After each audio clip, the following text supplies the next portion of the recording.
O'Brien's taking a mega-shuttle through the wormhole, though we're not sure in which direction. We only know he's going to the Parada system, wherever that is, and will be there in a little over an hour.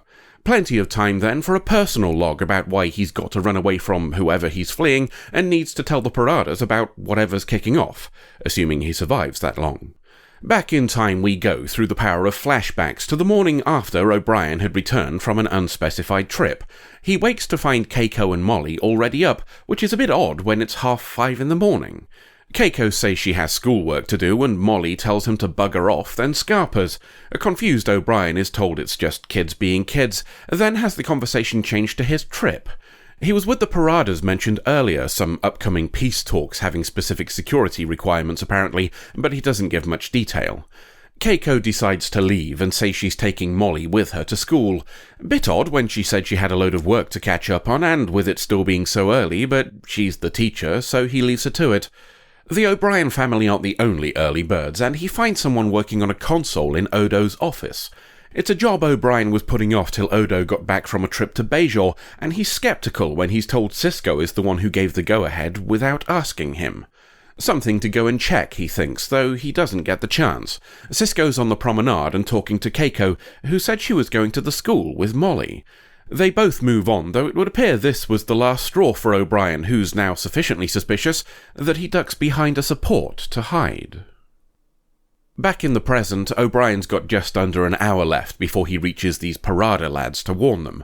A slight problem, he's being followed. It's by another mega-shuttle, so at least it's not going to catch him in transit, but things might get dicey when he stops. Until then, it's time for another personal log-induced flashback. He's ambushed by Bashir in Ops. Time for O'Brien's physical, and Bashir won't take no for an answer. Cisco makes it mandatory by saying there's a health report to Starfleet, and everybody's just got to lump it. With that out of the way, Cisco confirms that he ordered the work in Odo's office, and apologises to O'Brien for not keeping him advised.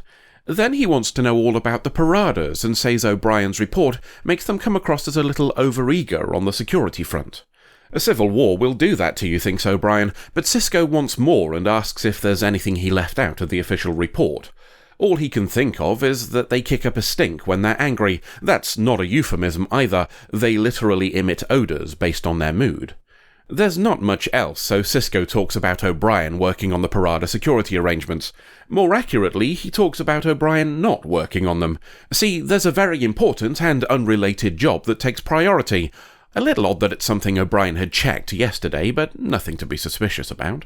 Nor is the conversation between Cisco and Keiko. When O'Brien asks, he says it was just about getting some help with Jake's poor grades. Time for that medical. O'Brien's pissy throughout, which is perhaps due in no small part to it being unusually thorough.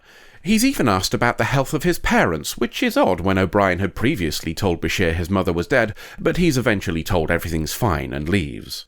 He's grabbed by Jake on the way out, who asks him for some help with the science project. O'Brien's happy to lend a hand and tells him as much. It'll help him improve those grades of his. Jake doesn't understand what he means, though. There's nothing wrong with his grades. O'Brien's working on the important, unrelated job. The things he checked before are fine, meaning it's something entirely unrelated, and thus something that will likely take so long to track down that he won't be around to check those Parada security requirements. He decides maybe he deserves a break, and hey, why not have it in an area where he can check on things while he's at it? No can do, says the guy who was working in Odo's office earlier, as these quarters, the ones assigned to the Parada, have been locked to keep them secure. Trying to force the matter with Kira ends in a call from Cisco telling him the important unrelated job is very urgent and he needs to go and do it right now. O'Brien leaves, but not so swiftly that he doesn't see the guy going into quarters that he said were locked just a moment ago. Jake catches him again on the way and asks some more about his science project. O'Brien invites him over to his quarters after dinner to work on it, and hey, just out of curiosity, did anything weird happen while I was away? He doesn't get the chance to answer, an interruption from Kira telling Jake that his dad wants to see him right now.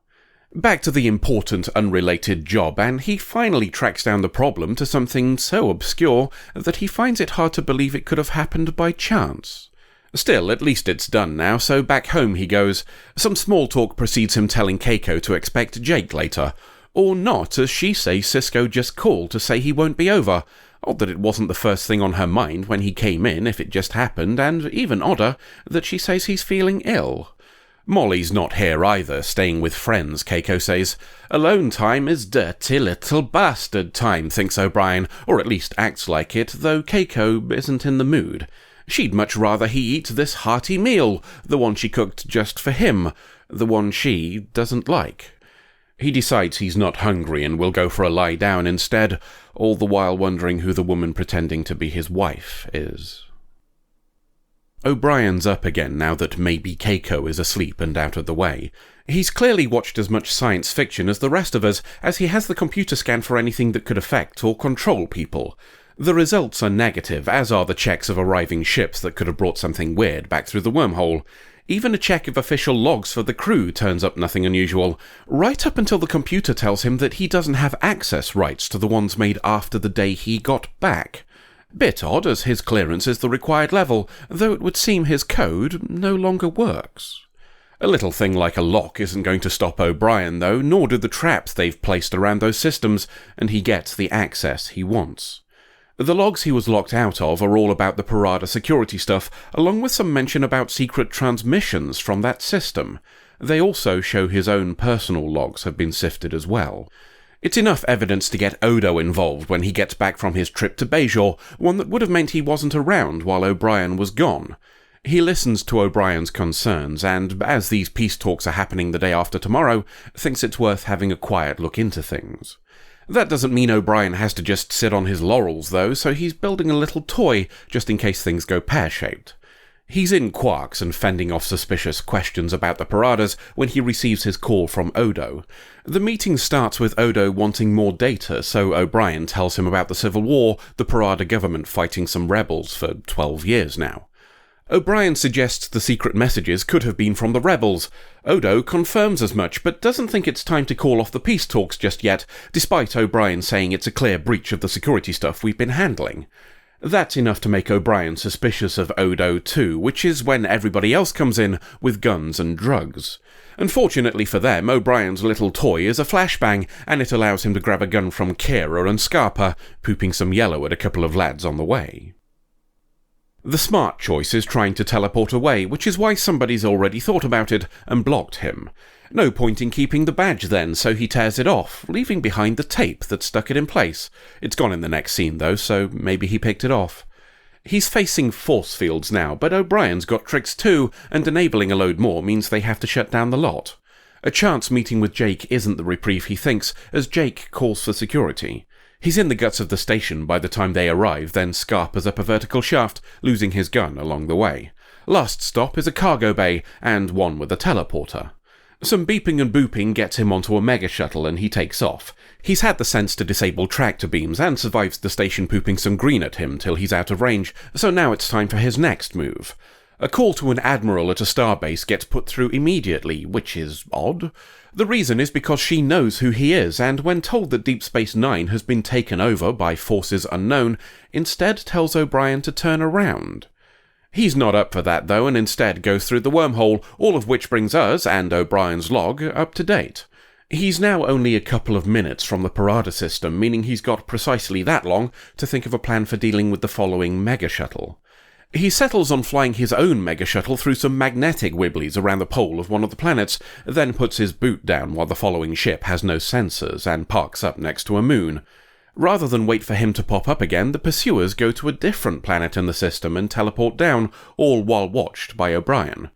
There's only one way to find out what they're up to, so he becomes the pursuer and follows them down. Curious choice when the whole point of him coming here was to warn people, but let's ignore that for now. What he finds is a cave, and in the cave a room. In the room are Sisko and Kira, and they're talking to some new people. A request from Sisko to disarm and talk is ignored, and O'Brien has them all throw down their own guns. One of the strangers, who O'Brien assumes are rebels, tells him the answer to his questions is behind the door here. Another of the strangers isn't so good at negotiations and just shoots O'Brien instead, apparently having pulled a second secret gun straight out of their arse. The first stranger opens the door and reveals Bashir tending someone in a Starfleet uniform. He's called over to O'Brien to help him instead, which is of no small amount of curiosity to the O'Brien that he was already treating. This O'Brien looks at the one we've been watching for the whole episode and remarks how good a copy he is, giving Stranger 1 a chance for a lore dump about the one on the floor being a replicant made by the Paradan government for nefarious purposes, probably with a subconscious command to murderize rebel leaders at the peace talks. A tip-off from a whistleblower inside the government meant we found out what had happened and gave the rebels a chance to rescue the real O'Brien, all while Cisco and company tried to prove the one we got sent back was a copy. The Paradan government made clone Brian too well, though, giving him so much of real Brian's personality that he tried to call off the peace talks when he thought something was wrong, and likely sabotaging his own deeply programmed mission in the process. Bit of a flaw in the design, but maybe they haven't made many humans before. Clone Brian carks it after a final thought about Keiko, so we'll leave real Brian to wonder if this technically counts as polygamy until the next adventure. I have a question. Why are we hosting a peace conference to end a civil war for relative strangers? That's not a moral question. I'm not saying more war is good and they should keep at it. I'm asking why these people would trust us to host it and why we'd offer in the first place. I mean, just think about how it sounds. Hi, we hear you're a very security-conscious, some would say paranoid race, so we, a species you know basically nothing about, have a proposition. We think the best place to hold your peace talks is on a space station built by a race that conquered another race. Don't worry though, as it's now run by the other race, except it's not, because we technically run it for no personal gain and are entirely neutral in the whole thing. We've even sorted out that bunch of massively xenophobic wankers who took control of the whole place by force just a few months back. Also, it's on the other side of a cosmic anomaly that may or may not house gods, and the guy who runs the station is worshipped by some as a messiah. Did I mention the guy in charge of security is from a completely unknown species? What's that? Why don't we use one of our many ships as neutral ground, the ones that we keep sending through here for exploration? Because reasons.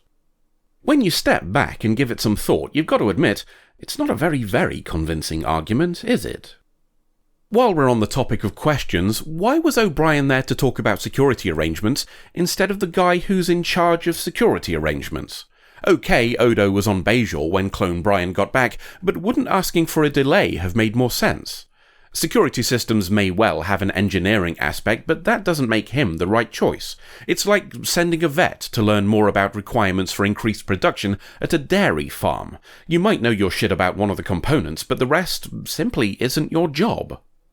Fair to say, then, that there are one or two things you need to ignore if you're going to get maximum possible enjoyment from this story, but I think the suspension of disbelief is worth the payoff. That O'Brien was the twist I'd already guessed not long into the episode. The script was pushing so hard in one direction that the opposite became the obvious answer.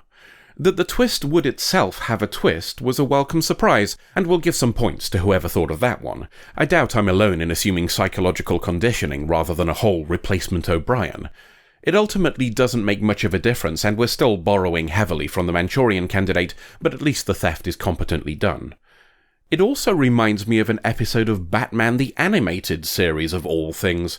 In His Silicon Soul, a robot copy of everybody's favourite punching rodent was so well made that it lost its shit when it thought it had taken a life. I'm sure there are other parallels, and I'd invite you to pop them in the comments.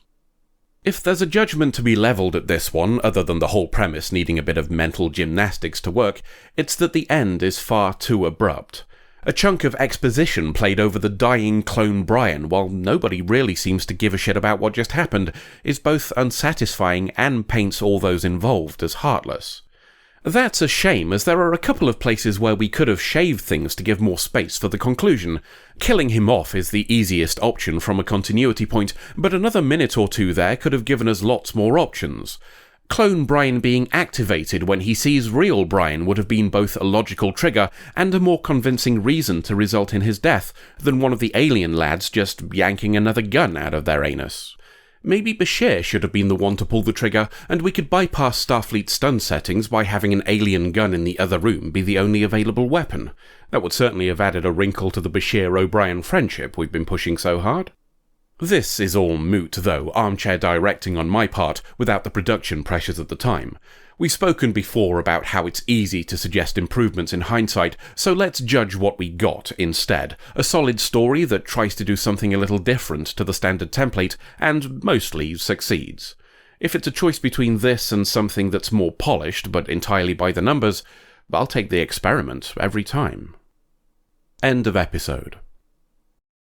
What else is different then? You mean in this reality? Aye, what's happened in the Bajol timeline that didn't happen in the Mulgrew timeline, and vice versa? Figuring that out's going to be a bit of a pisser, not least of which because all the stuff we've done hasn't happened yet. You know, maybe it's smarter for us to just get on a ship and go somewhere else. Less chance of buggering anything up. Probably, but that'll mean having to get different backgrounds for these scenes from somewhere else, so he's not going to do it. Right, fine. We're just going to have to get through the next 5.5 seasons without bumping into French versions of ourselves. French-Canadian. Eh? Genevieve Bujold is French-Canadian, so it makes sense for the versions of her dogs to be French-Canadian too. Oh, that makes sense now then. You know, what with me having an American accent like Kate Mulgrew. Exactly. It all fits perfectly and nobody needs to ask any questions about it. In fact, I don't think we need to raise this topic ever again. Woof.